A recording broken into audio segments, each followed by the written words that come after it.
فاقرأها دوما معتبرا متبعا هدي الأقوام، وتفكر فيها وتدبر تستيقظ من بعد منام.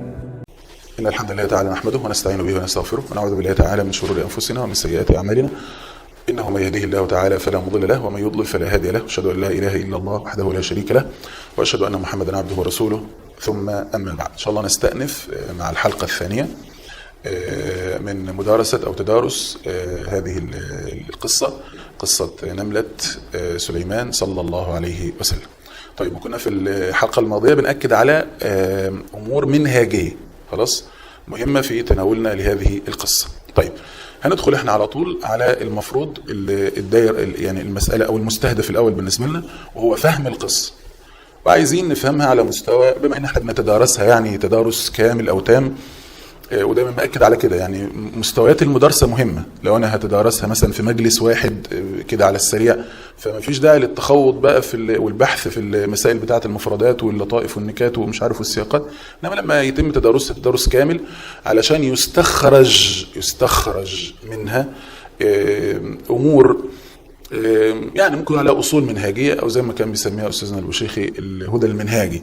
لو دي النظرة ليها، واحنا طبعا ما بنقفش عند المسألة دي، احنا بنحب ان احنا نتجاوزها لما هو اهم منها، وهو ان ازاي احنا فعلا نعمل بيها وننتفع بيها في حياتنا.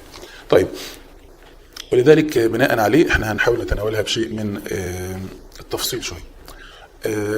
قصة نملة سيدنا سليمان هي جاءت في سورة النمل خلاص، ويمكن كمان في شوية حاجات بتميز القصة دي. في حاجات ينبغي الانتباه إليها أصلا في اختيار القصة، يعني برضو أنا هجاوب على سؤال ليه اخترنا القصة دي، بس هي في حاجات تميزها كقصة. أولا برضو إنها قصة ما اتكررتش في القرآن تاني، يعني ما عندناش ذكر للنملة دي وقصتها في القرآن تاني. في قصص ممكن تكون اتكررت في القرآن في مواضع أو في مواطن، لكن احنا على مستوى القرآن ما تكررتش القصة دي تاني. برضو في السنة ما جالهاش ذكر في السنة. فهي قصة ممكن نقول عليها قصة وحيدة أو قصة فريدة، يعني لوحدها كده، قصة لوحدها.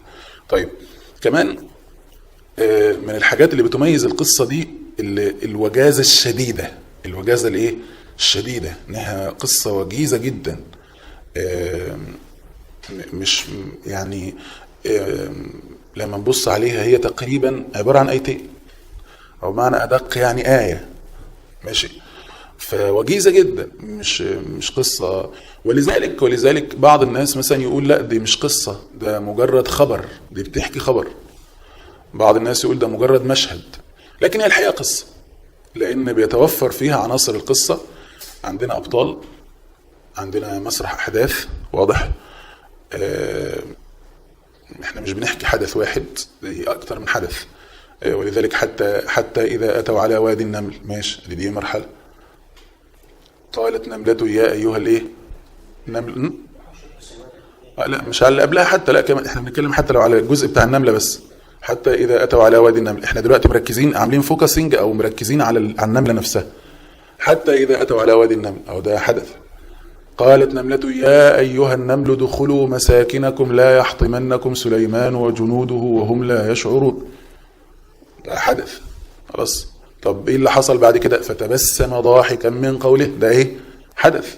يعني عندنا أحداث 3، ده غير بقى دي أحداث 3 رئيسية، فضلا عن الأحداث التفصيلية المطوية. يعني احنا بقى أكيد هيطوى حاجات ما بين حتى إذا أتوا على وادي النمل، برضو دي ايه؟ في حاجات حصلت في النص. هي لما قالت كده أكيد في حاجات حصلت في النص. بعد ما سيدنا سليمان تبسم ضاحكا من قولها، أكيد في حاجات حصلت. تمام. فالمهم هي متوفر فيها عناصر عناصر القصة، ماشي. بس مما يميزها الوجازة الشديدة، انها وجيزة جدا. طيب، مما يميز القصة برضو انها مش قصة جت لوحدها. دي من القصص اللي بيسموها قصة جوه قصة. يعني مثلا زي قصة الهدهد جوه قصة سيدنا سليمان، يعني ده جزء من قصة سيدنا سليمان. تمام. فبرضو ده مما يميز قصة النمل، مما يميز. ولذلك طبعا لما نيجي في تناولها او في تدارسها ما ينفعش انها تدرس في معزل عن قصة سيدنا سليمان. ولذلك حتى ربنا لما عرضها برضو ايه، ما عرضهاش في معزل عن قصة سيدنا سليمان. ماشي. طيب فدي حاجة برضو من السمات المميزة ليها. من السمات المميزة ليها وان كانت مش متفردة بيها، ان البطل فيها مش انسان. البطل فيها مش انسان. احنا لما نيجي نبص للقصة نبص لها من زاويتين. لو بصينا لها من زاوية البطل الرئيسي فيها فهي النملة. لو بقى هنقول لو صح التعبير البطولة الثانوية خلاص سيدنا سليمان بطل برضه. يعني لو بصينا للقصة من زاوية سيدنا سليمان هنشوفها بشكل، ولو بصينا ليها من زاوية النملة هنشوفها بإيه؟ بشكل. فلازم ننتبه لدي، عشان ده أحيانا لما ما بيكونش واضح عند الناس بيعمل لخبطة. تمام؟ فإحنا هنا عندنا بطلين حاضرين بشكل واضح، بس البطولة الرئيسية لو صح التعبير لمين؟ للنملة. فإحنا هنا عندنا البطل مين؟ مخلوق غير الإنسان. ودي برضو حاجة مميزة. يعني لما نيجي نبص في القرآن الكريم النوع ده من القصص مش ايه، مش كتير. اللي يبقى بطله نملة، بطله ايه، هدهد. تمام. وبطله نملة او هدهد مش لما نيجي نبص عليه لا هو زي هم بيقولوا في الفن القصصي هو بطل مش بس في اي عنصر فعال، هو عنصر فعال في القصة. لان مثلا هنلاقي في قصص فيها البقرة، بس البقرة حاضرة ايه، حضور ايه، انها مش عنصر فعال. هي مش البطل الاساسي في القصة. مين هم؟ بني اسرائيل. تمام. هو ده البطل الاساسي للقصة، دول يعتبر محور القصة. والبقرة حاضرة بس مش حاضرة حضور ايه، حضور فعال او حضور خلينا نقول اولي. يعني مش حاضرة حضور البطولة الاولى يعني لو صح التعبير. دي ميزة كبيرة اصلا للقصة. حتى مثلا لما نيجي نبص مثلا لو تتبعنا الحيوان في القرآن، لو رحنا مثلا للفيل، برضو مين البطل؟ مش الفيل. ابرهة وايه، اصحاب الفيل، مش الفيل نفسه. مش هو البطل برضه. خد بالك، هو بيصدر عنه حاجات بس مش هو البطل. تمام. في اخبار تانية عن حيوانات زي مثلا والعاديات وغيرها، بس مش قصص. هي بتحكي احوال ليها، بتصفها اخبار ليها. لكن كقصة كده باحداث ويبقى البطل موجود، اللي موجود نملة او هدهد، ده ايه تميزت به قصة الايه، قصة النمل. واضح؟ في اغلب الحيوانات اللي هيجي لها ذكر في القرآن الكريم بيبقى ده ايه، بيبقى ده شكلها يعني. خلاص. ولذلك ده برضو بيديها طابع خاص. طابع ايه؟ طابع مهم جدا في اللي بنسميه باب الاستكفاء بالقرآن عما سواه في كل الابواب، وهنا بالذات في باب القصص. يعني الاصل الكبير ده تم التأكيد عليه مع أهم قصة وأشهر قصة في القرآن الكريم، وهي قصة سيدنا يوسف صلى الله عليه وسلم.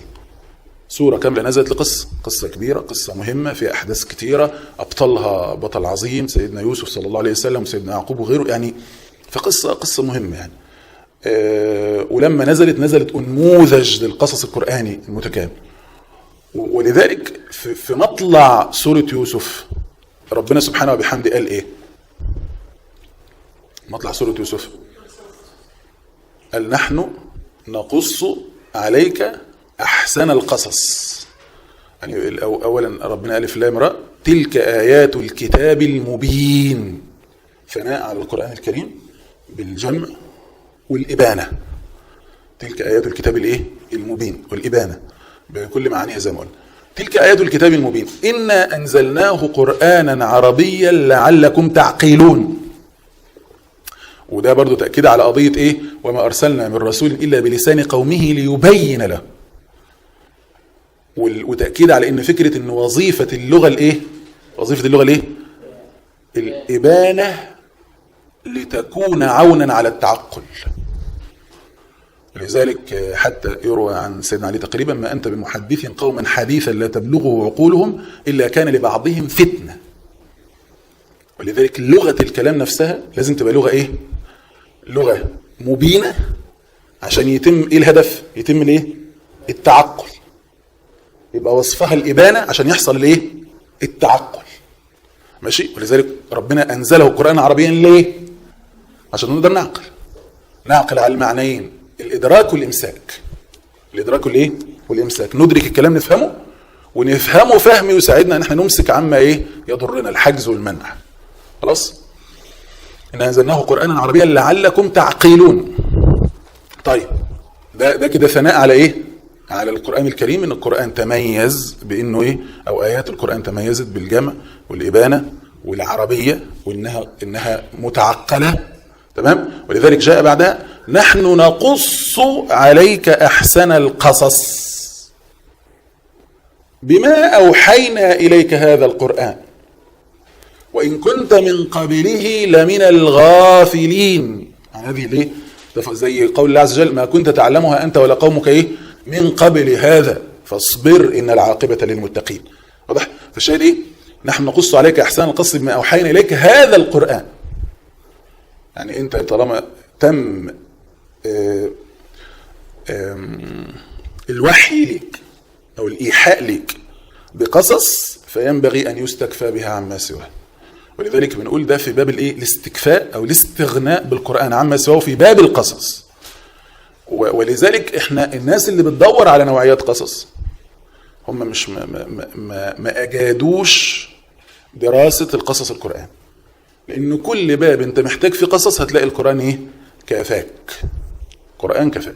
النهارده القصص مثلا يعني في مثلا قصص مشهور اللي يسمونه كليلة ودمنة، وفي قصص مشهور جدا وفي ألف ليلة وليلة مثلا قصص مشهور في التراث القديم عن أبطال وحيوانات تتكلم. تمام. هذا النوع من القصص في مشاكل كبيرة جدا.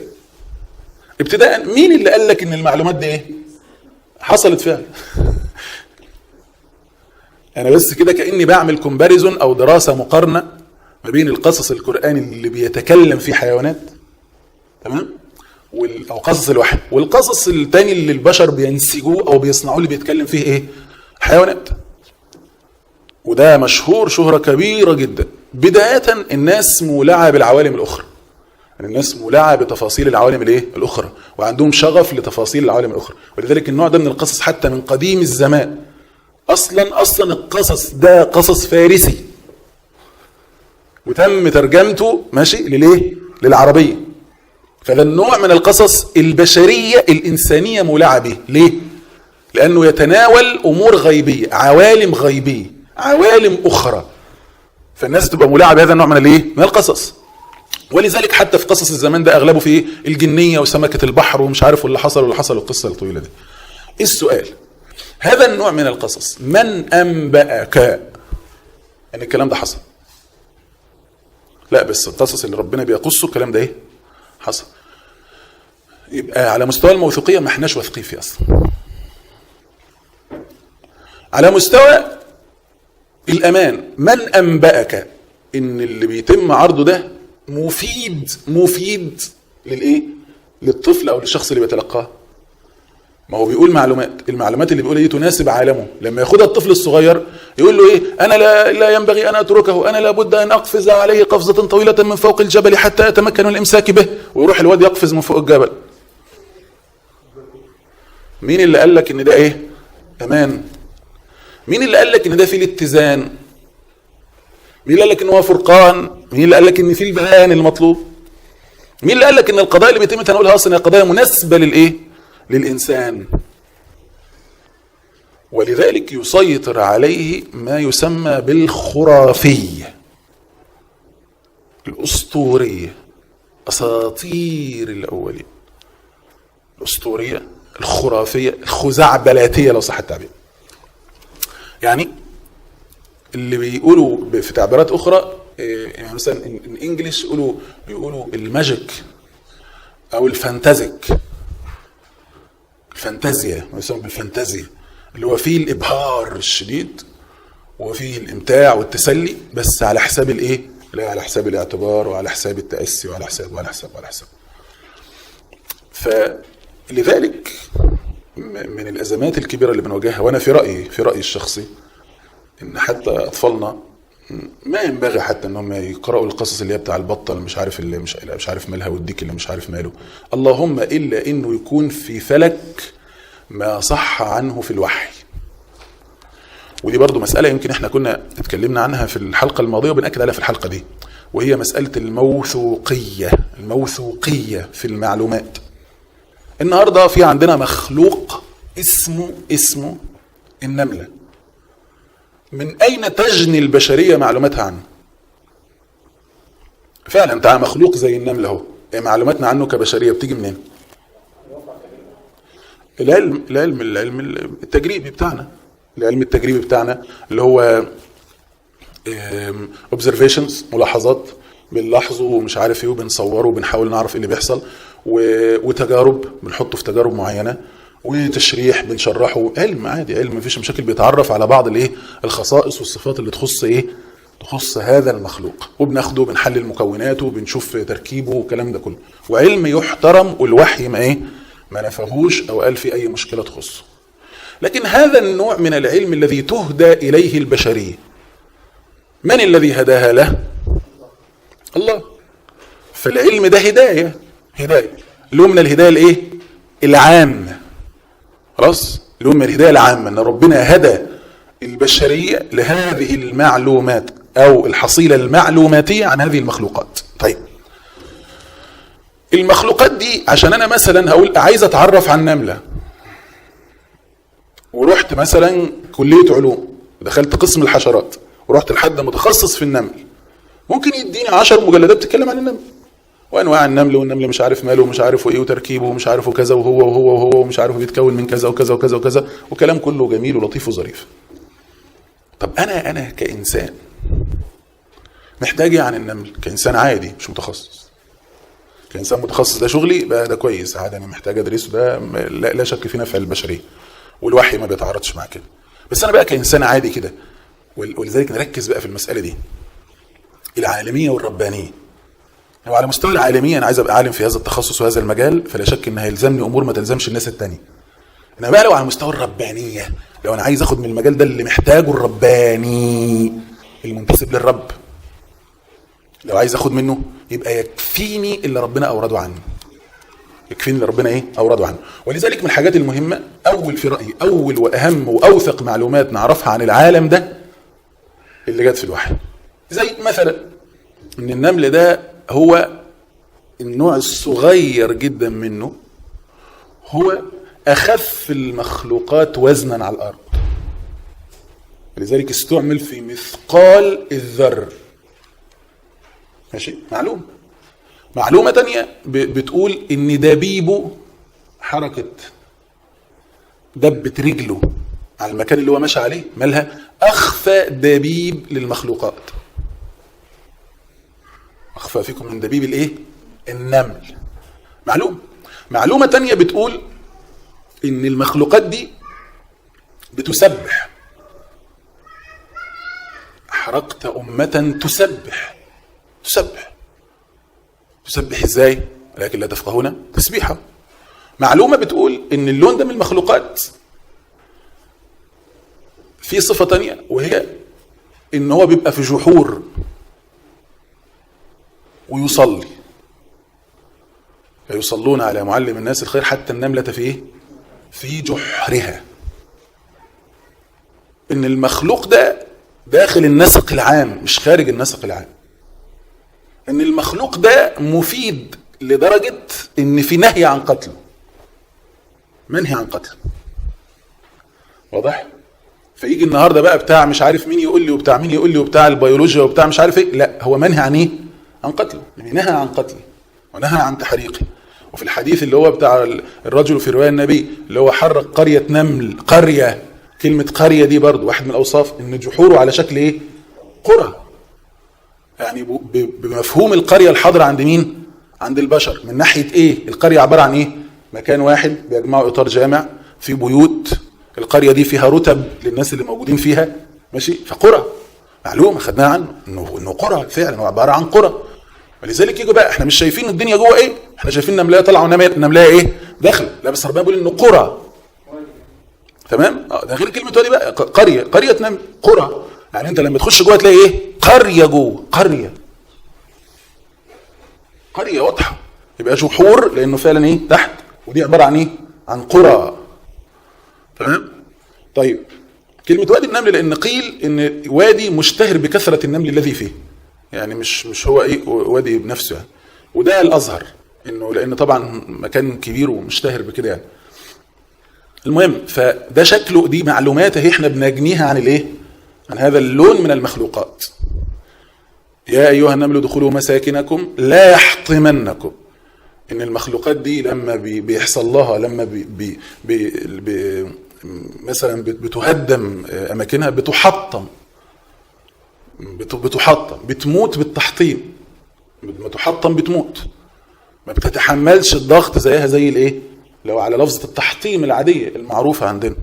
اللي أقصده دي مجموعة معلومات احنا لما نيجي نبص احنا اكتسبناها عن هذه المخلوقات منين؟ من الوحي. معلومات يقينية فيها موثوقية، ماناش محتاج اقعد ادور عليها وادلل عليها واقول واقول واقول واقول واقول. فبالنسبة لي فيها نوعين من الاشارات. فيها اشارات ايمانية تخصني انا، هتلاقي ان تم استعمال النمل ده في ايه؟ الوحي استعمله في ايه؟ في الدبيب بتاعه خفته، واستعمله في الوزن بتاعه مثقال الذرة، تم استعمال. ففي اشارات ايمانية في الحديث عن عالم النمل. وفي اشارات عمرانية. الاشارات العمرانية دي بقى اللي العلم يجي يثبتها ويأكد ان الوحي خلاص لا يتنافى مع العمران. يجي بقى يقول لك تصدق ثبت وثبت وثبت، زي القصه اللي كلمنا عنها في الحلقه اللي فاتت بتاعت ايه؟ بتاعت الصوت والكلام ومش كلام وغيرها. واضح؟ دي بصوره اساسيه لما يجي هذا النوع من المخلوقات ففي اشارات ايه؟ اشارات ايمانيه، دي اللي تهمنا بصوره اساسيه، واشارات عمرانيه. الاشاره العمرانيه بتقول النمل يتكلم، يبقى العلم يحاول يدور عشان يشوف ازاي النمل بيتكلم. ماشي؟ وده اللي قلناه بقى في المشروعيه في حاكميه الوحي. الوحي بيقول في الإشارة العلمية إن النمل بيعيش في شكل قرى. يشوف إزاي فعلا هو بيعيش بشكل إيه؟ إن النظام الاجتماعي للنمل قروي مش مدني. إنه يشوف إزاي إيه؟ يشوف إزاي هو بيعيش بإيه؟ بهذا الشكل. تمام؟ من خلال الإشارات التي جاءت في الإيه؟ في الوحي الشريف. طيب قصة النملة، أنا كل ده بتكلم عن الخصوصيات بتاعة القصة، السمات المميزة بتاعة القصة دي.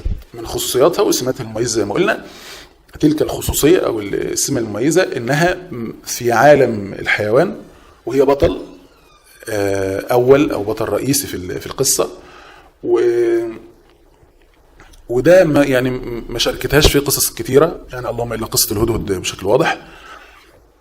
وتطرقنا للحديث عن مسألة إن هذا النوع من القصص ينبغي الاستكفاء والاستغناء به عما سواه، زي ما قلنا للأمان والاتزان والبيان والفرقان اللي فيه خلاص من الناحية المعلوماتية المفاهيمية. طب قلنا طب الحاجات التانية نعمل ايه؟ يعني مثلا لو في قصص تانية بقى خلاص بقى احنا لا ممكن تتقبل القصص التانية لو في إطار المعلومات الموثوقة التي جاءت في الوحي أو التي صارت حقائق في العلم التجريبي. يعني احنا في الوحي الديك بيعمل ايه؟ بيؤذن، بيرى الايه؟ الملائكة. فلو تم صياغة قصة من باب التقريب بعض المعاني وكان في وسطها كده فايه؟ فرأى الديك الملائكة فأذن، فقال الديك استعدوا فإني سأؤذن للايه؟ مثلا يعني قد تكون مقبولة رغم ما فيها من تجاوز، لأنها في إطار النسق المعرفي اللي الوحي ايه؟ أكده وجاء به. إنما بقى لما تيجي تبقى أنت عايز تبني لي تصورات عن المخلوقات وفق رأيك أنت، يعني مثلا لما يجيب لي الخنزير الشجاع، ومن إمتى الخنزير شجاع؟ فاهم أنت؟ الشيف فار، من إمتى الفار شيف؟ لا ده الفار ده يفسد يعني فعلا هو حرامي أكل فيفسد، وده مش من إمتى فويسقة ماشي؟ فمن إمتى ده يصلح؟ القط المكار، لا القط من الطوافين عليكم الايه؟ والطوافات من عادته كده. الجمل مش عارف، طب انت ازاي بتظهر؟ فهو بيظهر المخلوقات في صورة، ولذلك دايما انتبه له جدا جدا جدا جدا. انا بقول دايما قضية مركزية الوحي هي معركة حضارية بين معاشر المسلمين وبين المفسدين والمجرمين، سواء كانوا كفار او منافقين او حتى ممن ينتسبون للمسلمين. دي معركة ايه؟ حضارية. في المعركة الحضارية دي هو بيعمل ايه؟ هو بيأتي على كل حصيلتنا المعرفية. وكثيرا مرارا وتكرارا قلنا مثلا الكرتون بتاع القط والفار ده هو ايه؟ بيعرض الفار في صوره محببه والقط في صوره مبغضه. مفيش طفل يقول لك انا احب ابقى زي توم، ولا جيري احب ابقى زي توم اللي هو الفأر، ولا ما اعرفش مين فيهم توم ومين جيري. المهم يعني ما احبش اكون زي ده بصوره اساسيه. بيعرض له الخنزير في صوره محببه، بيعرض له الكلب بصفه في قمه الوفاء، ما بيعرضلوش الحصان في الوفاء ده رغم ان وفاء الحصان ايه اكبر من وفاء الكلب. ما بيعرضلوش الجمل في الوفاء ده، ما بيش قصه بطلها جمل، في قصه عندهم بطلها جمل، لا القصه اغلبها بطلها كلاب. مقصود كل ده مقصود اظهارهم بشكل معين، مقصود اظهارهم بعقائدهم وافكارهم وغيرهم وتحبيبه في المخلوقات دي بشكل ما او بصوره ما. حد يقول طب هو المخلوق ذنبه ايه؟ يعني الفار ذنبه انه فار؟ لا، هو ملوش دعوه، هو اداه تم خلقها ربنا بيختبر عباده بيها. عادي. هتقول لي طب والنار ذنبها ايه؟ هي كده النار هتتحاسب؟ مش هتحاسب. واضح؟ فكده دي ايه؟ المخلوقات دي لما يقتص لها من بعضها اخرها هيحصل ايه؟ كوني تراب، هتبقى تراب. لان ربنا سبحانه وبحمده عدل، لانها خلقت ايه؟ ادوات ابتلاء. لذلك الاغبياء اللي يقعدوا يتكلموا عن الشريعه يقول لك الخنزير ذنبه ايه؟ وهو كان ماله الوزغ؟ يعني هو ماله؟ هو كان ذنبه انه خلق مفترسا؟ هو خلق اداه ايه؟ اختبار وابتلاء. هيتحاسب على الكلام ده؟ مش هيتحاسب عليه، ده لانه ركب ايه؟ فيه. ولما هيجي الاقتصاص اللي هيحصل، حتى في اقتصاص هيحصل كما جاء في الحديث، حتى يقتص الذر من الذر، النمله من النمل. وبعدها يتقال كوني ايه؟ ترابا. وده قيل في تفسير الايه بتاعت ايه؟ ويقول الكافر يا ليتني كنت ترابا. واضح؟ فده مصيره. فظلم؟ ما ظلمش، ده هو تم خلقه الله كأداة ايه؟ ابتلاء، اختبار لنا احنا. نختبر بقى. ربنا قال اكرهه ده، لا بس شكله كيوت قوي. وقال احبه ده، نقول له ايه؟ لا ما بيعجبنيش، بتقرف منه. اختبارات. احنا مش مختبرين بس، مش مختبرين بس في محراب النسك والصلاه، احنا مختبرين كمان في محراب الحياه. لازم تفهم كده. انت مختبر بكل حاجه من حواليك. اللي ربنا بين الاشياء اللي ربنا بين انه احبها ليه؟ عشان نحبها. شوف مين اللي هيوافق محبه ومحبه ربه، ومين اللي هي اللي مش هيبالي بربنا. واضح؟ ينهاك تقتل ده وتقتل ده ليه؟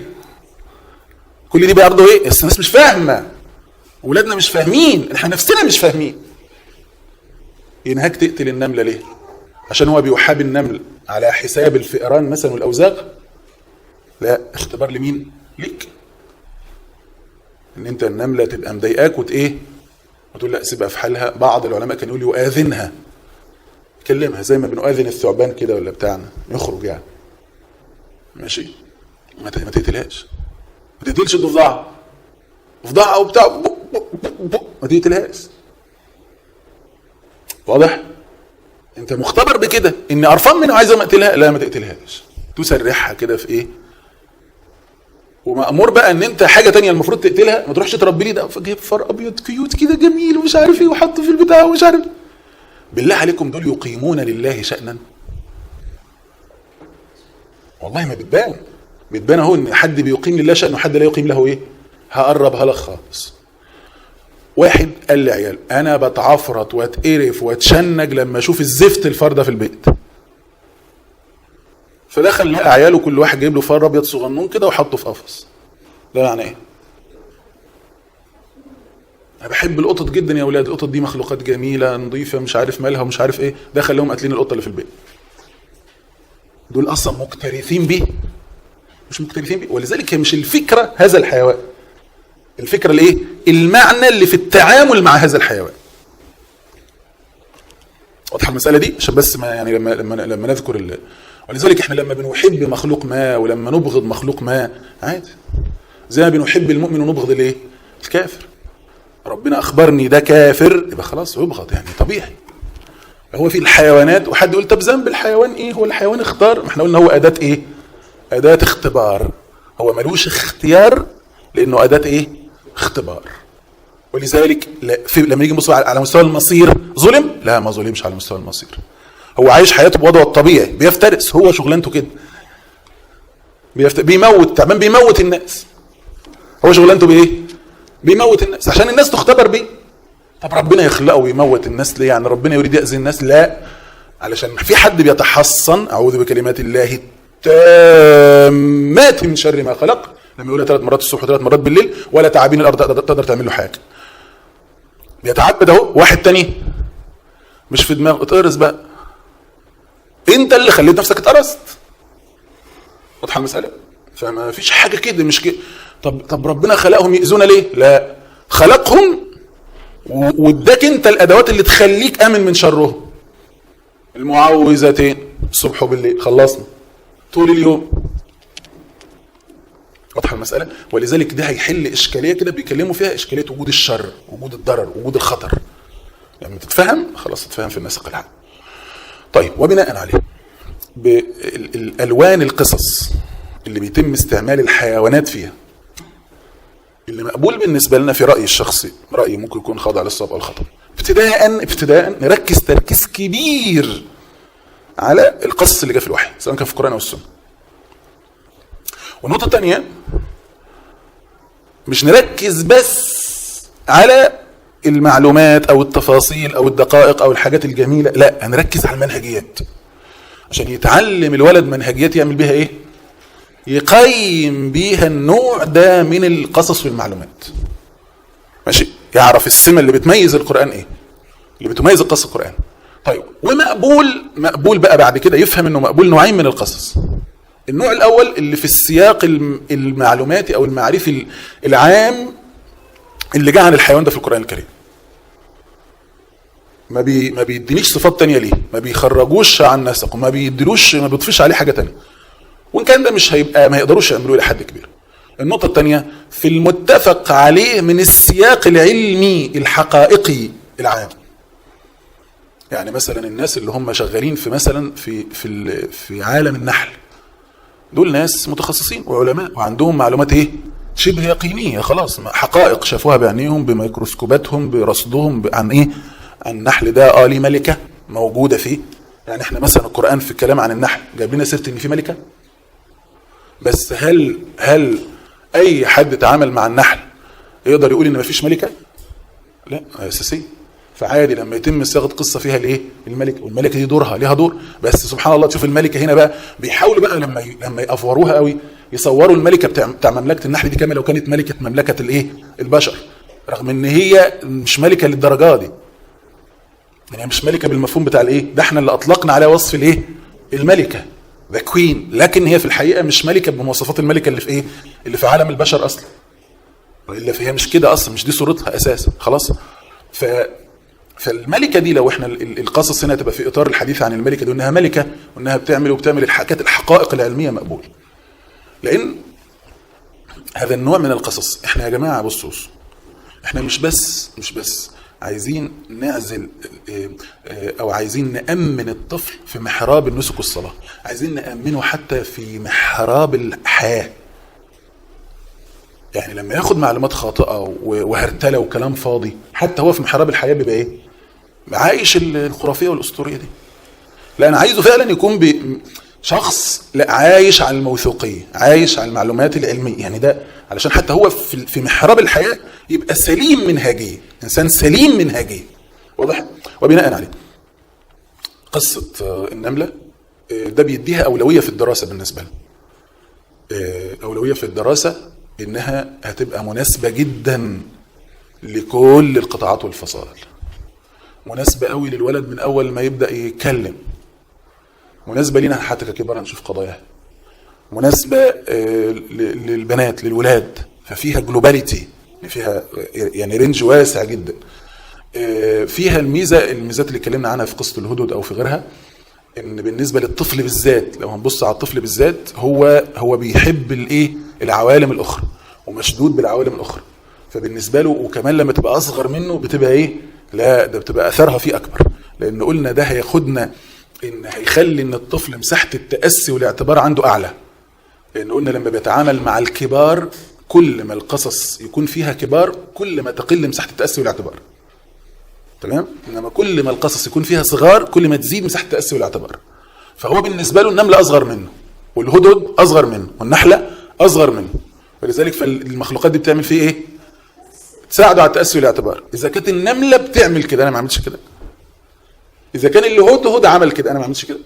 انما هو دايما مع الكبار يقول ايه؟ لا انا ده كبار انا لسه صغير. زي ما قلنا ده حاجه كده قد تشبه الايه؟ الفصام لو ما فهمناهاش عند الطفل. الطفل يبقى نفسه يبقى زي الكبار، بس في نفس الوقت لما نيجي نطالبه يبقى ايه؟ لا انا صغير.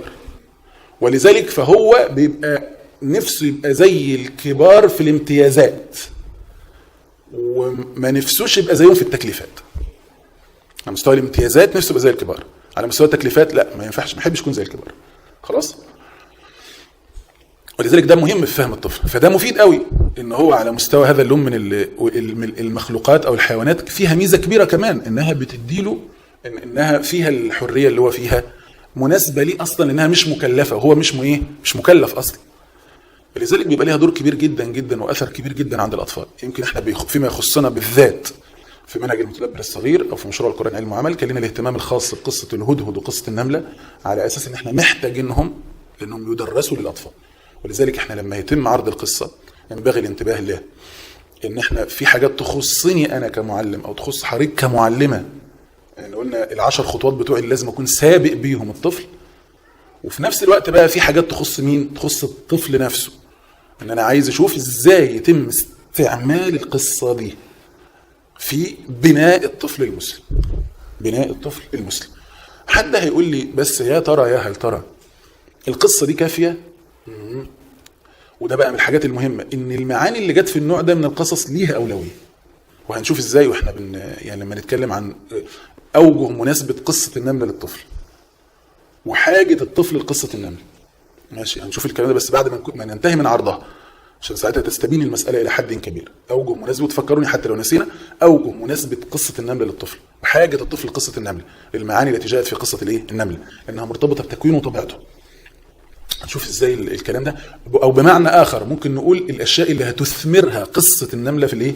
في الطفل، في واقع الطفل، في حياه الطفل. ازاي قصه النمله ممكن تبقى نقله نوعيه في حياه الطفل المسلم. تمام؟ طيب، فيكون فيها من المعاني في الغالب اللي هو محتاجه، ومعاني ليها اولويه في احتياجه، وهيغير عندنا تصورات ومفاهيم برضه. ممكن لا، طب ده ممكن مش احنا متصورين المعنى ده لا ما كانش مهم للطفل ومش ضروري وما يشغلش باله بيه دلوقتي. لا، هنكتشف ان فعلا في حاجات في منتهى الاهميه، رغم ان احنا ما عندناش ما نستطيع ان نجزم به ان ده يخص الاطفال بس. ما نستطيع ان نجزم به ان الكلام ده مثلا بيدرس امتى في انهي مرحله بالضبط، في الاول في الاخر. ما عندناش من النصوص ما نجزم به بذلك، لان حتى السوره اللي هم جو فيها سوره النمل ما نقدرش نجزم انها من اوائل ما نزل ولا من اواخر ما نزل. تمام؟ هي في الغالب لا من اوائل ولا من ايه؟ من اواخر. بس ميعادها امتى بالضبط ما نقدرش نقول في مساله النزول، يعني موعدها امتى بالضبط. بس بالنسبه لنا هي مهمه على مستويين زي ما قلنا، صلاحا للمعلمه واصلاحا علشان خاطر لما او للاب او للام او للمربي او للمربيه على حد تعبير الناس، او المزكي والمزكيه، وهي بحيث انه منها هيعرف معالم مهمه هتساعده على بناء الطلاب والايه؟ والابناء. قولوا قولي هذا واستغفر الله لي ولكم. سبحانك اللهم ربنا بحمدك، اشهد ان لا اله الا انت، استغفرك واتوب اليك. فاقرأها دوما معتبرا متبعا هدي الأقوام، وتفكر فيها وتدبر، تستيقظ من بعد منام.